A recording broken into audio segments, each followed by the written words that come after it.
প্রমাণ সাইজের হিমসাগর, দেখেই মনে হবে খাই খাই। ট্রেনের সহযাত্রী সাধু বাবার কাছে এমন লোভনীয় আম পেয়ে আর ছাড়তে পারেননি অসমের 3 বাসিন্দা। কিন্তু ঘুণাক্ষরেও টের পাননি সাধু বাবার অসাধু উদ্দেশ্য। সেই আম খাইয়ে তন্দ্রাচ্ছন্ন করে 3 যুবককে চলন্ত ট্রেন থেকে ফেলে দেওয়ার অভিযোগ উঠেছে সহযাত্রী জনা কয়েক সাধুর বিরুদ্ধে। উত্তর দিনাজপুরের এই ঘটনায় চাঞ্চল্য ছড়িয়েছে। জানা গেছে, বাড়ি ফেরার উদ্দেশ্যে সোমবার হাওড়া থেকে ট্রেনে ওঠেন অনিল সতনামী, পঞ্চু সতনামী ও বনু সতনামী নামে 3 যুবক। অভিযোগ, ঘণ্টাখানেক পরই ট্রেনে ওঠেন 3 সাধু। 3 যুবক সাধুদের নিজের বসার জায়গায় ছেড়ে দেন। বদলে 3 যুবককে 3টি আম খেতে দেন সাধুরা। এক যুবক সেই আম খেয়ে অসংলগ্ন আচরণ শুরু করেন। সাধুটা একটা আম দিছে তারে খাইবার জন্য। আমরা মানে কিছু দিছে না এটা কইতে পারি না। সে খাইছে আর খাইয়া খালি হাসতে আছে। কে? এই যে এখন যেটা আরেকজন ভিডিও আছে। খালি হাসতে আছে আর আমার মনে ভয় লাগতেছে আমার। অভিযোগ, তার কিছুক্ষণ পরেই আরেকটি স্টেশন থেকে আরও কয়েকজন সাধু ট্রেনে ওঠেন। তাদের দেখে ভয় পেয়ে যান 3 যুবক।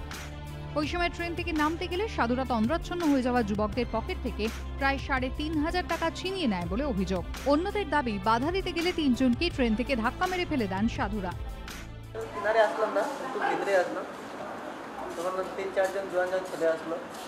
তারা আমার পয়সা কাড়িয়ে নেবার ব্যবস্থা করছে, পার্সোনাল নিতে আমার সাথে। আর ওই যে তারা যে একেবারে ধাক্কা মারছে যে সবে মিলিয়া, আর আমরা 3 জন একসাথে পড়ে গেছি।